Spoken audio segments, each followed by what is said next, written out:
When Ethan opened his eyes, he found himself thrust a full 10 years into the future. The good news, he had finally presented as the top-tier alpha he had always dreamed of being. The bad news, he was pregnant. The absolutely devastating news. He was pregnant with his sworn enemy's child. 10 years had flipped the world completely upside down. His once gentle childhood friend had twisted into a ruthless corporate tyrant. His sworn enemy had ascended as the untouchable crown prince of the business empire. Both of them had undergone a secondary presentation, evolving into enigmas, the absolute apex predators of the food chain. And Ethan, the proud, high, and mighty heir to a massive conglomerate, had somehow watched his family's empire crumble to dust, only to end up as the pampered pet warming his sworn enemy's bed. Gripping the bedsheets in a death grip, the corners of Ethan's eyes flushed a furious, glaring red. This utterly absurd, nightmarish script. What part of this could possibly be right? Morning light danced across the tangled bedsheets. Ethan's eyes snapped open, his pupils violently contracting. He was currently straddling someone in an incredibly indecent posture, his hands locked in a death grip on the man's shirt collar, his warm lips still pressed against the side of a long, elegant neck. His gaze shifted upward, crashing straight into a pair of profound eyes filled with feigned shock and a hidden, teasing amusement. It was Grayson, his absolute sworn enemy, the man he wished he could stomp under his feet every single day. The act of kissing came to a screeching halt. Grayson's chest heaved. On his cold, pale collarbone, several ambiguous red marks glared so harshly in the morning light that Ethan's brain instantly short-circuited. "Why did you stop?" Grayson's Adam's apple bobbed. His voice was hoarse, laced with a lazy, unsatiated drawl. The moment those words fell, the soft light in the room dimmed without any warning. The air felt vacuumed out as an invisible, phantom blue gravity field violently exploded from Grayson, freezing even the floating dust motes in mid-air. That aura climbed up the edge of the bed like tangible vines, wrapping tightly around Ethan's ankles. Ethan instinctively threw up his defenses. A ring of emerald, green luminescence surged from his body. Large, translucent illusions of orchids bloomed in the air, attempting to slice through that crushing phantom blue field. "Ethan, you're actually releasing coercive pressure on me?" Grayson narrowed his eyes slightly. His long, elegant fingers violently clamped down on Ethan's slender wrist, his knuckles turning a faint white. "Pull it back." Ethan struggled desperately, his fingertips trembling from the sheer absurdity of it all. Raising his free hand, he delivered a crisp slap. "Let me go." "Are you insane, Grayson?" His head knocked to the side. Grayson pressed his tongue against his back molars, then licked the corner of his lip. Instead of getting angry, he laughed. "I'm insane? You crawled into my bed yourself in the middle of the night, and now you're asking me what's wrong? Bullshit. You literally just stole my class president's spot yesterday." Like a cat with its fur puffed out, Ethan grabbed a soft down pillow and viciously smashed it at him. Grayson steadily caught the pillow with one hand, his long fingers sinking into the white fabric. He looked down condescendingly at Ethan's flushed eyes and tightly clenched jaw, letting out a soft chuckle. "Class president. Ethan, while this feral, claw-bearing look of yours is incredibly tempting, we are 28 this year." 28. Ethan froze in place. He looked around. The photos hanging on the walls were indeed of him, but his features lacked their youthful greenness. He stared dead at the gold, stamped marriage certificate Grayson tossed out from the nightstand drawer, along with a black and white agreement. "I, Ethan, willingly marry Grayson and become Grayson's pampered pet. Should I violate this, I will leave the marriage with absolutely nothing." The words pampered pet were even bolded, stabbing Ethan's eyes until his vision swam. 10 years later, he had actually become his sworn enemy's pampered pet. Grayson, I traveled here from when I was 18. Do you believe me? Ethan sucked in a sharp breath. Grayson stared at him for a long time before slowly, methodically nodding. "I believe you, but I think we still need to go to the hospital for a checkup." The blinding cold white fluorescent lights of the hospital ceiling flew by overhead. Holding the medical report, Ethan's fingertips crumpled the thin sheet of paper. He had indeed presented as an alpha just as he always wanted, but right now, inside this very body, he was carrying a child, impregnant. Whose is it? The corners of Ethan's eyes were flushed with a desperate red, his voice practically floating away. Grayson leaned against the wall, entirely composed. He pointed at himself, a smirk he couldn't suppress pulling at the corner of his mouth. Barring any surprises, "It's mine." "So, you're an enigma too?" Ethan felt like a bolt of lightning had just split his skull. His childhood friend, Mateo, was an enigma, and his sworn enemy had actually undergone a secondary presentation into an enigma as well. Seeing Ethan's expression of absolute life, ending despair, Grayson suddenly leaned in close. His towering shadow instantly enveloped Ethan. That phantom blue gravity field in the air surged once again, transforming into fine, dense static electricity that ambiguously teased the sensitive skin behind Ethan's ear. "Want to prove that you are my exclusive Omega?" Grayson's hot breath fanned across Ethan's instantly crimson ear. "I could throw you into a heat right now and make you beg me." "No need. Don't trouble yourself, thank you." Ethan violently shoved against that rock, hard chest, scrambling away as fast as he could. Through the glass door of the consultation room, the doctor's moving lips looked like a silent mime act about brain cysts compressing memories. Ethan let it all go in one ear and out the other. His mind was entirely consumed by a single thought. He was bankrupt, and he was pregnant with his sworn enemy's cub. Inside a temple wreathed in incense smoke, Ethan was kneeling on both knees, his hands clasped together, the eyelashes of his tightly shut eyes trembling madly. "Gods above, please stop joking around. Let me go back to being 18. A shadow blocked the golden light of the god of wealth. Grayson's crisp, bespoke suit completely clashed with the surrounding ancient antiquity. With one hand in his pocket, his long fingers pinched a black and gold card, offering it right in front of Ethan. "Praying for wealth. You have absolutely nothing right now. To marry me, you voluntarily cut ties with your family. I'm the one supporting you now." Grayson deliberately emphasized the word marry. Ethan was so furious he actually laughed. Cut ties with his family for Grayson. He wouldn't believe that even if he were beaten to death. "Where's Mateo?" Ethan jutted his chin up, looking straight into Grayson's eyes. "I want to see him." The exact second that name dropped, the curling green smoke in the temple abruptly froze. The ambient temperature plummeted to freezing at a visible rate. The absolute composure on Grayson's face instantly receded, his jawline locking into a harsh, rigid line.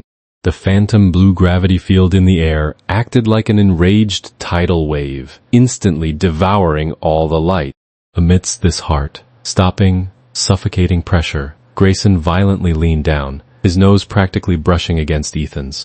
A dangerous dark light churned in the bottomless depths of his eye. "You really are still thinking about your little childhood sweetheart, even after all this time." Grayson's voice dropped so low, it felt like it was scraping against bone. He reached out, his thumb fiercely, undeniably rubbing the reddened corner of Ethan's eye. "But if you want to see him, fine. I'll take you." Deafening, heavy bass practically shattered the glass of the VIP booth. Multi-colored, erratic laser lights swept madly through the dim space. Deep in the sofa, the once gentle and elegant childhood friend, Mateo, sat with his shirt wide open. His eyes were heavily bloodshot with decay, and a scantily clad Omega was wrapped around him like a clinging vine. "Ethan, you're finally willing to see me?" Mateo stumbled and lunged forward. The stench of alcohol radiating from him, mixed with the murky lighting, made the sight incredibly jarring. He reached out with trembling hands to hug Ethan, only to be intercepted in mid-air. Grayson's arm was like an unshakable rod of steel, blocking the space between them with absolute cold rigidity. His jawline was taut, his eyes cold enough to freeze water. "Don't touch him. He's carrying a child." Mateo violently froze, his eyes widening in sheer disbelief. Seeing this, the Omega beside him reached out in jealous spite and gave Ethan a vicious shove. Ethan stumbled backward from the push, falling securely into a solid, blistering chest. Grayson's large hand instantly wrapped around his waist. Lowering his head slightly, his long fingers almost imperceptibly brushed past the shell of Ethan's ear. "This is the man you once loved. Want to ask him to stay?" Ethan looked coldly at Mateo's pathetic, laughable state and shook his head without a microsecond of hesitation. "No need. There is no point." The gentle aristocrat in his memory was completely unrecognizable. When someone crosses the absolute bottom line, all that's left is pathetic debris. Leaving the deafening club, Ethan's favorite soothing jazz flowed through the car cabin. The warm orange shadows of the streetlights washed over the interior like flowing ribbons, sequentially sliding over the uncontrollable smirk on Grayson's lips. His long fingers tapped a light, brisk rhythm on the steering wheel. "Why are you so happy?" Sinking into the soft passenger seat, Ethan noticed that the incline of the seat perfectly hugged the line of his spine. Grayson turned his head, a gentle light rippling in the depths of his eyes. "I thought 18-year-old Ethan would have firmly chosen Mateo." "Tch, I have principles." Ethan tilted his head in a haughty manner, leaning just a bit closer to Grayson. "How did we even end up together?" The smile on Grayson's lips deepened, his voice low and incredibly magnetic. "We fell in love. That night, the bathroom door clicked open. Grayson stepped out, wreathed in warm, damp steam. Although Ethan had gained some certainty that they truly were in love, his 18-year-old memories made him instinctively shrink back into the covers when faced with this overwhelmingly mature, striking physique. "Go sleep in the guest room for the next 2 days. Give me 2 days to adjust." Grayson offered no objection. He even obediently closed the door behind him. However, the midnight darkness magnified every single sense. The freezing moonlight sliced across the massive bed. Ethan curled up under the covers, like a fish starved of water. His entire body was burning with a scorching heat, his smooth forehead covered in fine, dense beads of sweat. In the air, several translucent, emerald-green orchid illusions were blooming and withering at an extreme speed, colliding frantically and anxiously in mid-air. Pregnancy had pushed his pheromones right to the precipice of a starving berserk rampage. Like a sleepwalker, he walked barefoot to Grayson's bedroom door. Beneath the crack of the door, a profound, phantom blue halo acted as if it were alive. Accompanied by an intoxicating aroma, it licked at his ankles, inch by inch. Click. Before he could even knock, the door opened. Grayson was wearing a loose silk robe, steadily holding a steaming glass of milk. The warm yellow bedside lamp outlined his silhouette with an extraordinary softness, as if he had long anticipated this late-night visit. A pregnant alpha's desires are intensely strong. Your instincts were always going to drive you to find me, Grayson smiled, offering the milk. Ethan bit his pale lower lip, his fingertips trembling slightly from sheer craving. "I need your temporary mark." A dark glint flashed through the depths of Grayson's eyes. He lowered his head, his cool lips brushing past Ethan's blistering nape. His sharp canines pierced the scent gland with absolute precision, but this was nowhere near enough. The temporary mark didn't soothe the restless agitation at all. Instead, it was like pouring roaring fire over dry kindling. Ethan's entire body went soft, his fingers dead, locked onto the collar of Grayson's robe. Tilting his head up, physiological tears hung at the reddened corners of his eyes. His scorching lips pressed directly against Grayson's neck. "That's not enough. Keep going. Be gentle." Grayson's breathing instantly grew heavy. The originally soft phantom blue halo surrounding them abruptly transformed into a surging dark undercurrent, completely swallowing Ethan whole. "All right. If you want to continue, then we continue." The rustling sound of clothes slipping away was infinitely magnified in the quiet room. Ethan's face flushed a deep crimson, so flustered he didn't know where to put his hands. Grayson let out a soft chuckle, his warm, large hand covering Ethan's trembling fingertips. "So shy? It's fine. I'll take the lead this time." It wasn't until the first ray of morning sunlight pierced the curtains that the storm of light and shadow, which had rampaged through the room for half the night, finally began to settle. Exhausted and limp, Ethan sank into the pillows. To his absolute astonishment, He realized that after such an intense, high-octane ordeal, his body hadn't fallen apart at all. Instead, there was a bizarre sense of perfect harmony and satiation. It seemed they truly were an old married couple who had been deeply in love for years. Grayson had already changed into a crisp, tailored suit. Leaning down, he dropped a light kiss on Ethan's slightly swollen lips, then adjusted his tie. "I'm heading out. Rest well at home. If you get bored, you can watch some DVDs. They're all your usual treasured collection." The heavy blackout curtains were drawn skin tight. The frigid blue light of the TV screen danced violently in Ethan's shocked, dilated pupils. On a videotape dug out from the corner, a slightly faded red heart was drawn. The label read, "Methods to Keep My." On the screen, tangled limbs and heavy, explicit movements filled the entire room. "Grayson, did you not eat? Why are you so weak?" From the screen, Ethan's hoarse, explicit voice rang through the bedroom with piercing clarity. Clack. Ethan violently yanked the power cord out, the veins on the back of his hand bulging one by one from the sheer force. Darkness instantly descended, yet it couldn't hide the deep flush that spread all the way to the root of his neck, nor his violently heaving chest. Had his 10 years older self actually gotten this out of control feral? A lit phone screen emitted a faint glow. "If you're hungry, there's a nutritious meal in the kitchen. Have the nanny make it fresh for you." Ethan threw the phone straight into the covers, rolling himself up like a thoroughly cooked shrimp. After a long while, a well-jointed hand poked out from the blankets, rapidly typing out a line of text. "You are so indecent, making me watch that kind of DVD." After hitting send, he bit down hard on his lower lip. This entire room, filled with clear traces of deep affection, made the fog in his heart, named Grayson, grow increasingly dense. He decided to probe his best friend for the actual situation. The afternoon sunlight was sliced into sharp razor, like bands by the blinds, striking Ethan's feet as he paced anxiously. "You backed out of your marriage with Mateo, Flash, married Grayson, quit your family, and then, a few months ago you told me Grayson was preparing to divorce you?" On the other end of the phone, his friend John's gossipy recap hit like a string of detonating landmines, blasting Ethan until he was charred on the outside and raw on the inside. "My charm is astronomical. How the hell could we be getting a divorce?" Ethan violently hung up the phone, the corner of his eye twitching fiercely.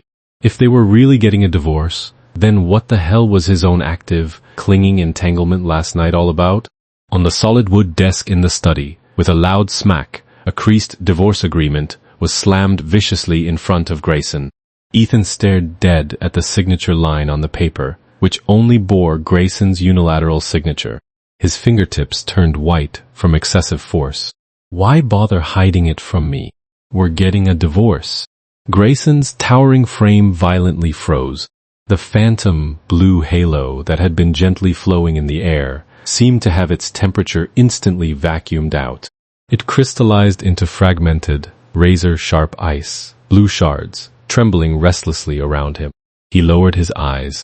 His Adam's apple bobbed with immense difficulty, his voice tight. "I thought you didn't want to divorce. You're carrying a child. We still have a chance." "What chance?" "A chance to forgive you?" Ethan sneered, a sharp, hostile red pulling at the corners of his eyes. He turned on his heel. "I'm moving out tomorrow to cool off." "No need." "Ill move." Grayson stood up abruptly, his towering frame blocking out the light from the window. In that single instant, the sky full of ice, blue shards seemed to lose all support, crashing down defeatedly to become a floor of dim, lifeless light. The next day, Grayson's SUV drove out of the estate without a single trace of hesitation. On the phone screen, only 2 restrained lines of text were left behind. "I am right next door at the neighboring estate. On call within 5 minutes. Take good care of yourself." Since they were getting a divorce, there was absolutely no reason to keep the child in his belly. The blinding white fluorescent lights of the hospital made Ethan intensely agitated. Pinching the registration slip, he stood at the clinic door, his long fingers crumpling the paper until it was full of creases. His feet felt nailed to the floor. Ultimately, he gritted his teeth, turned, and walked away. The exact second he stepped out of the heavily air-conditioned glass doors, thick ash, white smoke mixed with an anxious wave of heat slammed into his face. At the bottom of the hospital steps, a decaying Matteo viciously ground a cigarette butt under his shoe. The moment he saw Ethan, his heavily bloodshot eyes erupted with the manic fervor of a wild beast locking onto its prey. "I heard you two are getting a divorce? And you have amnesia." Matteo cleared the steps in a few strides, his towering shadow dead, locking over Ethan, his frantic breathing crashing down. John's mouth is as leaky as ever. Ethan rolled his eyes, turning sideways in absolute impatience to dodge him. But Matteo clamped down on his wrist, recklessly yanking him into his embrace. "Then can we start over? I truly love you. A good horse never eats the grass behind it." Ethan struggled with all his might, his knuckles turning white. The emerald green orchid illusions flashed madly around him, transforming into razor-sharp blades that attempted to slice through Matteo's iron grip. Instead of letting go, Matteo locked him even tighter into his arms. His eyes were completely red, his chest heaving violently as he growled low, "You don't love him at all. You only married him out of spite. The person you love is me, isn't it?" Ethan pulled out his phone, wanting to call Grayson, only for Matteo to snatch it straight out of his hand. The phone traced a parabola in mid-air, crashing into a metal trash can in the corner with a loud clang. Before Ethan could even react, the narrow corridor abruptly boiled over with a thick, dark, purplish, red mist. The mist acted like a tangible swamp, instantly smothering the wall lamps, squeezing and warping the light into bizarre, jagged lines. Extreme, crushing high pressure cleaved down from above. Ethan's vision went black, his knees losing all strength entirely. When he opened his eyes again, freezing metal chains clattered with a clink, dead, locked, and biting into his chafed red wrists. Inside the dark, claustrophobic room, the dark purplish, red mist of light slithered across the corners like venomous snakes. Holding a glass of water, the heavily bloodshot eyes behind Matteo's glasses stared dead at the prey on the bed. "Drink some water. Overriding his mark in a moment is going to hurt a lot. Endure it." He neurotically tore off his tie with one hand. As he approached, the dark purple mist transformed into thick, muscular tentacles, greedily climbing up the edge of the bed. "Are you insane?" "I'm still carrying his child." Ethan scrambled backward desperately, his back crashing heavily against the headboard. Matteo's movements froze violently, and then his facial features twisted into something bordering on demonic. He unfastened the chain in one motion, dragging Ethan into the bathroom like a rag doll. Splash! The freezing shower head was forcefully wrenched open. The column of water brutally smashed against Ethan's thin shirt, the fabric instantly clinging tight to his skin. "Wash it clean. Once it's washed clean, it won't be dirty anymore." Absolute madness flickered in the depths of Matteo's eyes. His hands pinned Ethan's shoulders down in a death grip. Behind him, the dark purple tentacles lunged forward, baring their fangs and claws. "Get the hell away from me." A ruthless glint was forced into the corners of Ethan's eyes. Inside his body, a cluster of emerald, green luminescence instantly detonated. The light transformed into countless, razor-sharp, translucent orchid blades, just barely slicing through the approaching dark purple tentacle. Smack! A crisp slap exploded in the cramped bathroom, and swollen red finger marks rapidly bloomed across the side of Matteo's face. "Wake the hell up. Even if you wash away his mark, I'm never going to like you again." With his face turned to the side, Matteo began to laugh with a sinister, eerie malice. Backhanding a yellow diary, he smashed it viciously onto the bathroom sink. "Then what if your amnesia isn't because of a brain tumor at all, but because of Grayson?" A water droplet slid down Ethan's eyelashes, crashing onto the bleeding ink. Pushing the lens closer, the familiar handwriting slashed across his retinas like blinding lightning. On the edges of large pages that had been violently torn out, the surviving words were shocking to the core. "Year 3055, I ran away from my wedding and married Grayson. He said he needed a partner, and I happened to be unwanted. But I don't love him at all. Year 3060, I'm getting a divorce. Grayson said he liked the vibrant, youthful 18-year-old me, not the me I am now. So, the handwriting abruptly stopped here, dragging out a long, glaring trail of ink. Ethan's pupils trembled violently. Before he could even untangle his thoughts, Mateo violently snatched the diary away. The dark purple, crushing gravity crashed down like an avalanche. Do you see? You don't love him at all. We are starting over. Like a wild beast, he lunged for the doorknob, completely sealing off any route of escape. The surrounding air began to warp and boil due to the extreme high pressure. That irritable emerald green light inside Ethan acted like a forcefully ignited fuse, instantly detonating. His rut had been forcefully catalyzed, and massive swathes of emerald green illusions began to spawn frantically, uncontrollably into the air. Just as Ethan gritted his teeth, preparing to smash the second floor window, boom! The solid wood doorframe trembled violently, dust cascading down.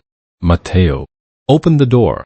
Grayson's furious, low roar pierced through the wall. Mateo clamped his hand over Ethan's mouth in a death grip, dragging him toward the shadows. Ethan struggled violently. A sudden heavy ache dropped in his abdomen. His fingertips dug frantically into the doorframe, leaving a pale scratch. Crash! The entire solid wood door, along with the lock, was completely obliterated by a terrifying destructive force. Amidst the sky full of flying wood splinters, Grayson stepped in over the floor of wreckage. The deep blue gravity field surrounding him had transformed into berserk lightning. The wallpaper and ornaments along his path cracked inch by inch the exact moment they were touched. That previously arrogant, dark, purple mist was like fragile, withered leaves before the phantom, blue light instantly torn apart and completely devoured. Grayson grabbed Mateo by the collar and viciously hurled him against the opposite wall like a piece of trash. Immediately following was a heavy punch, accompanied by a brutal sound of tearing air, smashing ruthlessly into the side of Mateo's face. Mateo slumped to the floor, spitting out a mouthful of bloody froth, laughing with a despairing, ironic malice. Hit me. He doesn't love me, and he definitely doesn't love you. At least he used to love me, but to him, you are absolutely nothing. Grayson's raised fist stopped abruptly in mid-air. His knuckles cracked audibly, the veins on the back of his hand bulging violently.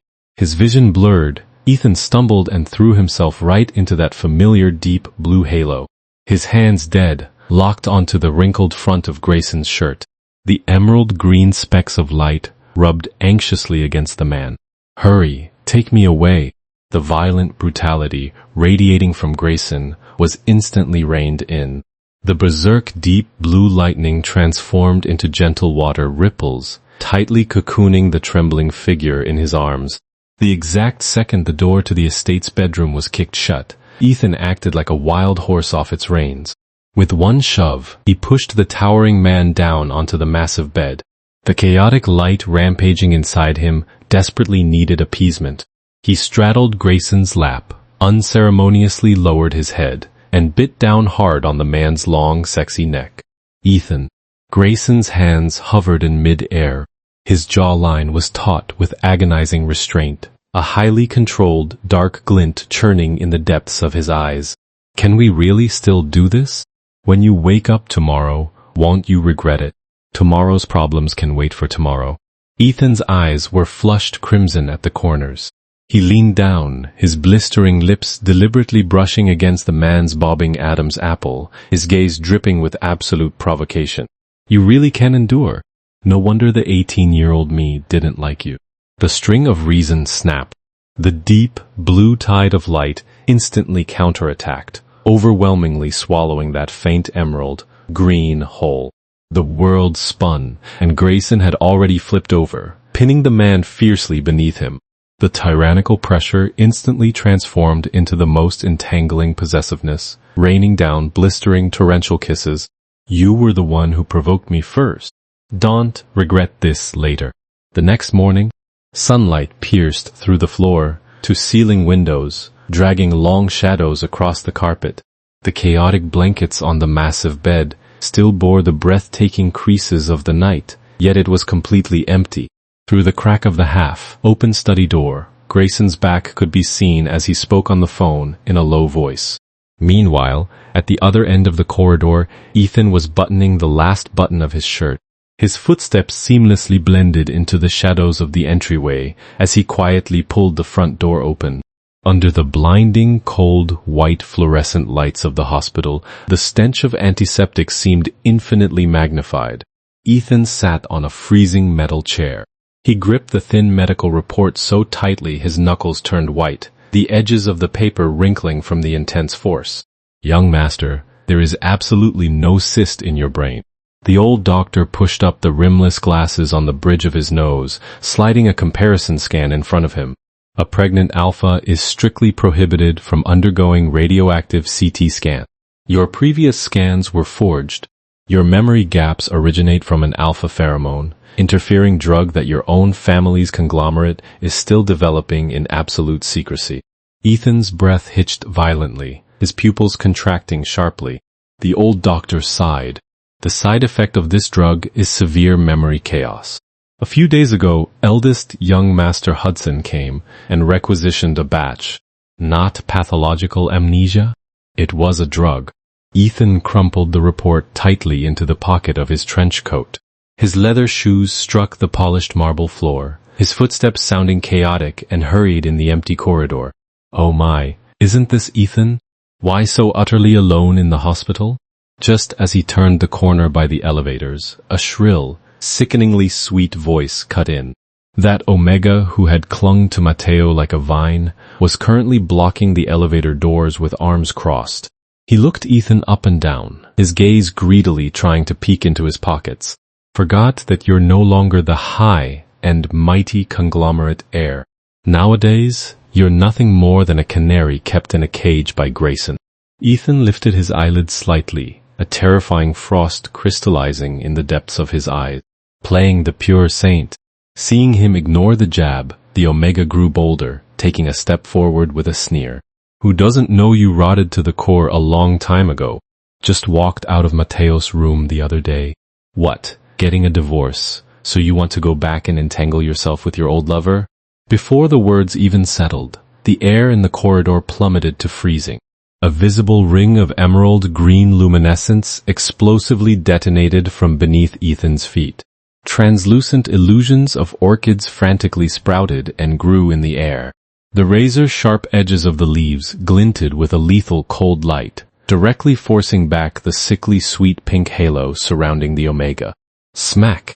A crisp slap exploded in the hallway. Overwhelmed by this powerful coercive pressure, the Omega stumbled and fell to the ground.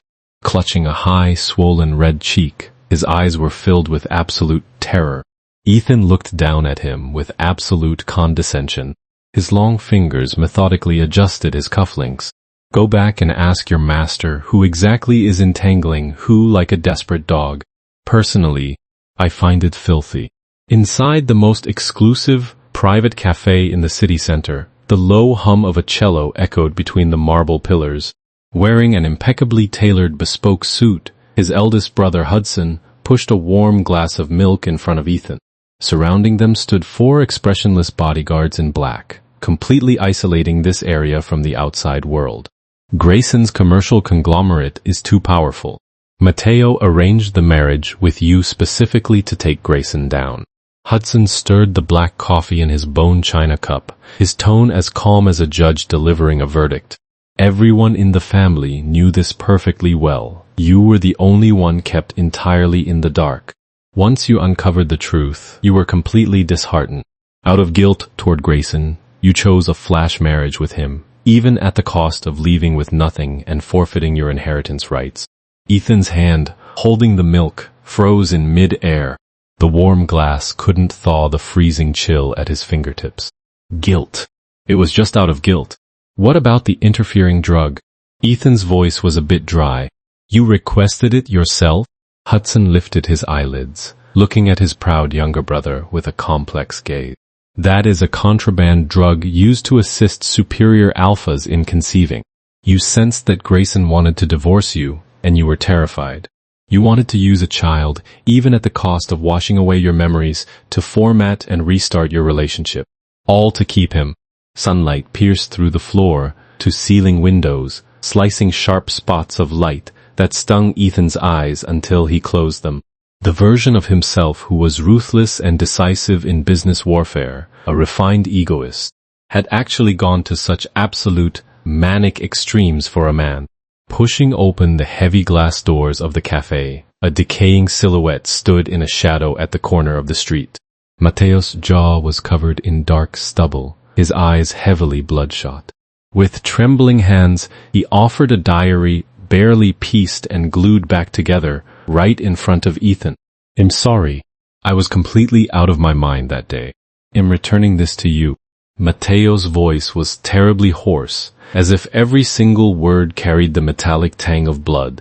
"I wish you happiness." Ethan took the heavily creased diary, looking at the man before him, a man who had once filled his heart with absolute joy, but now elicited nothing but profound sorrow. After a long moment, his tense shoulders slowly relaxed. "Mateo, the 18-year-old Ethan loved you, absolutely, and without reservation. But now, the 28-year-old Ethan just hopes you can find your true home. Let yourself go." Ethan finally finished reading his own diary. 3 years ago, Ethan had fallen in love with Grayson. But because of everything in their past, they were constantly plagued by insecurity and mutual suspicion. Grayson had learned from Mateo the original reason Ethan married him, leading him to believe Ethan didn't love him at all, prompting him to ask for a divorce. And Ethan, at the time, hadn't known how to explain himself, ultimately choosing absolute silence. The night curtain fell low. Inside the estate study, only a single, dim vintage desk lamp was lit. With a loud smack, Ethan slammed that battered, scarred diary onto the massive solid wood desk, pushing it right in front of Grayson. Grayson's towering frame violently froze. The deep, blue phantom light that had been flowing smoothly around him acted like a deep sea that had just been struck by a massive boulder the exact moment it touched the diary, beginning to churn and boil with restless agitation. In the past, we were always doubting each other. Today, we lay absolutely everything out in the light. Ethan rested his hands on the desk, staring dead into Grayson's eyes. "I never signed the divorce agreement. I forged the CT scans of the tumor myself. The amnesia was a meticulously planned, all or nothing gamble. Only the pregnancy was an accident." Grayson stared dead at the line in the diary. "I fell in love with Grayson." His long fingers trembled uncontrollably, the knuckles turning a ghastly white. "Grayson, let's start over." Ethan walked around the desk, his warm fingertips covering the back of the man's trembling hand. "Until my memories fully recover, you pursue me. Treat it as courting the 18-year-old Ethan all over again. What you wrote in your diary about liking me. Is it true?" Grayson abruptly turned the tables, gripping Ethan's hand in a tight, unyielding hold. His voice was terrifyingly hoarse.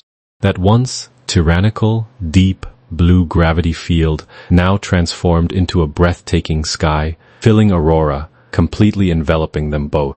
Ethan let out a soft chuckle, the corners of his eyes pulling into a sly, mischievous arch. "Who knows? I have amnesia, remember?" The dark gloom in the depths of Grayson's eyes was completely torn away, a bright, relieved smile blooming at the corner of his mouth. "It's fine. I will make you remember." 3 months later. The gentle morning light of early summer bathed the fully open kitchen. The fried eggs in the pan sizzled. Barefoot on the wool rug, Ethan tightly wrapped his arms around Grayson's lean, muscular waist from behind, his cheek resting greedily against that broad back. "I remember now." Ethan closed his eyes, feeling the fusion of their body temperatures. "From the second year of our marriage onward, I fell completely and utterly into your hands." Grayson's vegetable chopping motion came to a screeching halt. He quickly rinsed his hands clean, turned around, and pulled Ethan fiercely into his arms. The deep blue water ripples and the emerald green orchid illusions intertwined intimately in the air. "We're not getting a divorce, okay? That damn agreement was shredded a long time ago." Grayson lowered his head, giving the tip of Ethan's nose a punitive little bite. In the living room at noon, Ethan was nestled on the sofa, preparing to find a movie to watch. "Wait a sec, Just as he opened his mouth, Grayson had already pressed play. The special videotape hidden in the corner instantly jumped onto the screen. The explicit visuals and hoarse panting instantly flooded the entire high-ceilinged living room. Ethan's face flushed a violent crimson all the way to the root of his neck. Scrambling frantically, he snatched the remote and killed the TV. "You did that on purpose." Grayson locked him into his embrace from behind, his chest vibrating with a low, rumbling chuckle. "So in order to stop me from divorcing you, you did all this homework behind my back?" "Shut up." Flushed with embarrassment and anger, Ethan tried to elbow him, only for the man to swiftly pin both his hands down. Grayson reined in his smile. His profound eyes reflected Ethan's image, so utterly solemn it was, as if he were handling the most precious, fragile treasure. "Ethan, the arranged marriage in the past was too absurd. I didn't even have the chance to properly pursue you. Now, are you willing to formally marry me?" Under the sunlight, the perfectly cut diamond ring refracted a blinding light. "Yes." Ethan's eyes grew warm. Taking the initiative, he tilted his head up and kissed those thin lips heavily. "I'm willing." 4 years later, the lazy afternoon sunlight poured through the large floor, to ceiling windows, baking the living room floor until it was toasty and warm. Ethan half knelt on the carpet, stuffing clothes into a small, cartoon suitcase. "Lucas, Daddy is taking you to stay at Grandpa's house for a few days tomorrow, okay?" "Grayson, is everything handed over at the company? Is our flight confirmed for tomorrow?" Wearing a light-colored, casual knit sweater, Grayson gave an okay gesture. Striding over with his long legs, he single-handedly scooped up the 4-year-old toddler who was sprawled on the sofa playing with a puzzle. He deliberately rubbed his stubble against his son's tender cheek, making the little guy giggle uncontrollably. "Daddy will have a car take you over this afternoon, all right?" Grayson coaxed smoothly. "Why don't you take me when you go out to play?" Lucas pouted, his large grape-like eyes full of accusation. "Because your parents are going on a honeymoon. Little kids can't be third wheels." Grayson pinched his son's cheek with absolute seriousness. "Honeymoon?" Lucas tilted his little head. Grandpa's teachings suddenly popped into his mind, and his eyes instantly lit up like little stars. "Does that mean if you go, you can bring me back a little brother or sister?" "Then I'm not going. I want a little sister." Grayson raised an eyebrow in absolute satisfaction, smiling like a fox that had successfully stolen the coop. "Exactly. You'll have a little sister very soon." Smack! A massive velvet throw pillow blurred through the air, plastering flawlessly against Grayson's handsome face. "Stop corrupting the kid. Hurry up and take him over." Ethan stood up from the carpet, the tips of his ears bright red, pointing toward the door in feigned anger. Grayson pulled the pillow down. Holding his eagerly expectant son, he leaned in and stole a loud, resonant kiss right on Ethan's flushed cheek. The sunlight was perfect. In the air, those two halos of emerald green and phantom blue, having entangled for so many years, were now weaving together peacefully in the most comfortable, effortless harmony. Ethan's story comes to a close for now, but his happiness will certainly not stop here. What I find most intoxicating about this story is Ethan's character. He dares to love and dares to hate. When he loves someone, he loves with absolute fearless courage. And when the person he loves hurts him, he possesses the bravery to walk away from that relationship without a single microsecond of hesitation. The 18-year-old Ethan was pure and brimming with vitality, like a brilliant, fully bloomed rose. The 28-year-old Ethan was brave and resilient, like an understated yet luxurious orchid. To salvage his love, Ethan was willing to use his own memories as a gambling chip. Although this act seems like absolute madness, one has to admit that Ethan found the exact key to rescuing their relationship. He allowed his 18-year-old self to help his 28-year-old self find the ultimate exit to happiness. However, I firmly believe that even if Ethan hadn't lost his memories, he and Grayson would never have divorced. I think Grayson had fallen in love with Ethan a long, long time ago. The only reason he became Ethan's sworn enemy was simply because Ethan's gaze was never on him. That's why, in their youth, Grayson constantly opposed him, desperately trying to capture the attention of the one he loved. And Mateo, knowing perfectly well the depth of Grayson's devotion to Ethan, deliberately chose to use Ethan as a weapon to obliterate Grayson's empire. Fortunately, Ethan saw right through Mateo's schemes, piercing his hypocritical facade. It can only be said that a forcefully constructed illusion of gentleness will eventually bleed its hollow, hypocritical true colors. Conversely, a hostility used to disguise genuine love and tenderness will, sooner or later, reveal its profound, absolute devotion. Mateo treated affection as a bargaining chip in a game of power, ultimately losing himself completely in the abyss of his own possessiveness and the bitter resentment of losing the one he loved. Grayson, on the other hand, used silent, boundless tolerance to complete a long, deeply devoted journey of self-salvation and mutual redemption. If you enjoyed this story, don't forget to hit subscribe. I'll see you in the next one.